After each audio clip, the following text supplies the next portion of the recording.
Willie D Live. A lot of people like to say that they are healed, and a lot of people can deal with depression and still be active, but be depressed. And because my personality is so bright and I'm so giving and I was having so much success, I didn't really see that I was depressed. And then somebody pointed it out to me, like, you know, you kind of letting yourself go.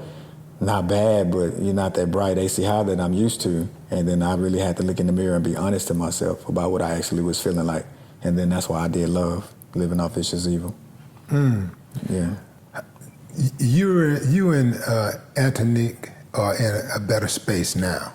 Like, how did y'all get there? How did y'all get to the point to where, you know, there was not, at the very least, you guys were being civil toward one another, because you still got a child to raise together.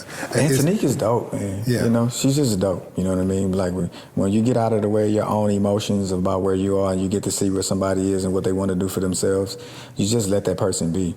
You know what I mean? And so that's where it is that you champion each other. And it works that way when you champion each other. And you don't have anything negative to say about each other. Mm-hmm. You know what I mean?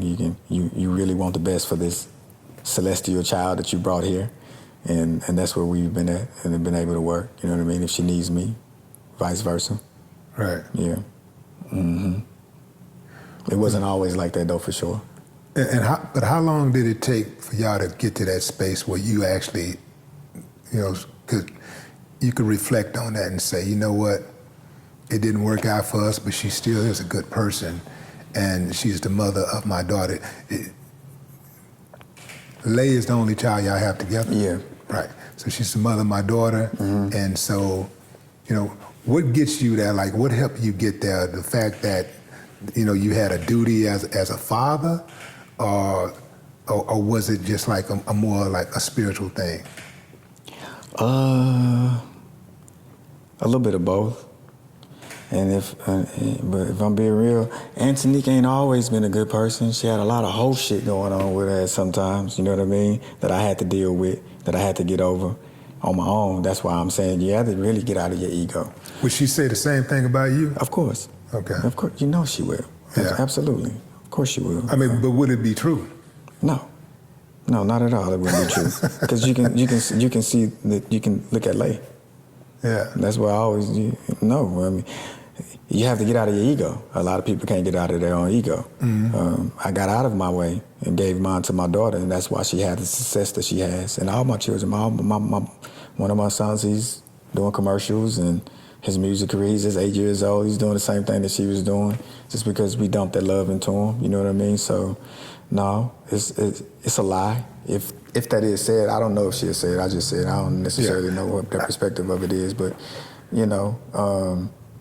How did you and Antoinette get to the point where Antonique get to the point where y'all decided that we're going to co-parent, and, you know, Acie, you know, you're gonna manage Lay and I'm gonna trust the process? I'm being honest or what? Absolutely. I'm being all the way honest with this one. I didn't get no support. I got the opposite, actually. I got the you selfish, because we moved and left from Houston to Atlanta. And before I left and went to Atlanta, Antonique didn't want Lay to go with me to Atlanta because she said that I was going out there to be selfish, like I was doing while I was in Houston. And selfish how? Just what I want to do, you know, from her perspective. You know, my music and chasing this dream, she said. You still chasing this dream. Every day you chasing this dream, and this dream hasn't manifested into fruition. And so, you know, you're going out there to do the same thing. And I was telling her, like, no, actually, I'm going out there to have a better opportunity to help Alea.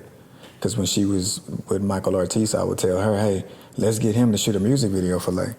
But she never would, because she's thinking that it's something that I want to benefit off of. And I'm like, nah, Lele really has something. And y'all are in circles that can help her get further. This is when she's 6 and 7, before she gets to the 11. You know, they're around Slim Thug, they're around all these people. I got a concept, hey, let Slim Thug do a verse about bullying for Lele. And ask Mike if he can shoot a music video.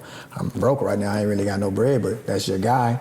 You know what I mean? So when it got time for me to move, it wasn't necessarily in agreement. And what happened was I told Lay, I said, hey, Lay, I got to go. I'm going to get it situated, and then I'm going to come back for you. And Lele lost her mind.